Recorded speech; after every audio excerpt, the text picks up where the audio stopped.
নমস্কার, ওঙ্কার বাংলায় আপনাদের সকলকে স্বাগত জানাচ্ছি। এই মুহূর্তে আমি অপরূপা রয়েছে আপনাদের সাথে। চোখ রাখবো বিস্তারিত খবরের দিকে। 24 ঘন্টা যেতে না যেতেই রাজ্যের তৃতীয় সাপ্লিমেন্টারি লিস্ট প্রকাশ করলো নির্বাচন কমিশন, অর্থাৎ এই নিয়ে চতুর্থ ভোটার তালিকা প্রকাশিত হলো। এদিকে শনিবার সন্ধ্যার সাংবাদিক বৈঠকে রাজ্যের আসন্ন ভোট সুষ্ঠু এবং অবাধ করার লক্ষ্যে নির্বাচন কমিশন বেশ কিছু কঠোর সিদ্ধান্ত নিচ্ছে বলে জানিয়েছেন নির্বাচনী আধিকারিক মনোজ আগরওয়াল। একই সঙ্গে তিনি জানিয়েছেন সমস্ত ভোট কেন্দ্রে এআই চালিত 360 ডিগ্রি ক্যামেরার মাধ্যমে নজরদারিও চলবে।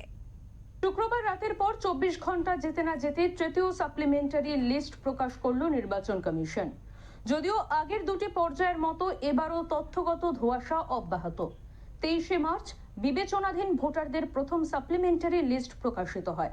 কমিশন জানিয়েছিল সেদিনের তালিকায় 27 লক্ষের কাছাকাছি নাম প্রকাশ করা হয়েছিল। দ্বিতীয় অতিরিক্ত তালিকার সময় নিষ্পত্তি হয়েছিল প্রায় 37 লক্ষের নাম। কমিশন সূত্রে খবর, শনিবার পর্যন্ত নিষ্পত্তি হয়েছে প্রায় 38 লক্ষ ভোটারের তথ্য। তবে যাদের ভোটার লিস্টে নাম নিষ্পত্তি হয়ে গিয়েছে তাদের মধ্যে কতজনের নাম বৈধ ভোটার হিসেবে যোগ হয়েছে এবং কতজন বাদ পড়েছেন সে ব্যাপারে এবারও আলাদাভাবে জানাতে পারেনি কমিশন।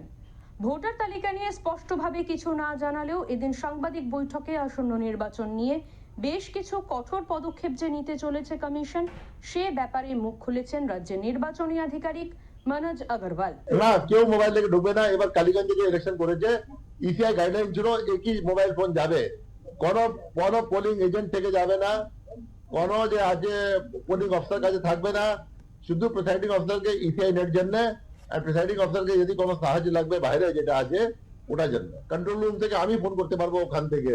এদিন সাংবাদিক বৈঠকে নির্বাচনী আধিকারিকদের সঙ্গে উপস্থিত ছিলেন রাজ্যের নির্বাচনী পর্যবেক্ষক সুব্রত গুপ্ত।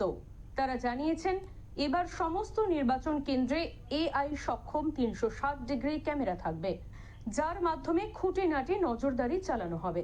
এই নজরদারির দায়িত্বে থাকবেন রিটার্নিং অফিসার, ডিস্ট্রিক্ট অফিসার এবং সিইও। প্রয়োজনে ভারতের নির্বাচন কমিশনও এই নজরদারির দায়িত্বে থাকবে। ব্যুরো রিপোর্ট, ওঙ্কার বাংলা।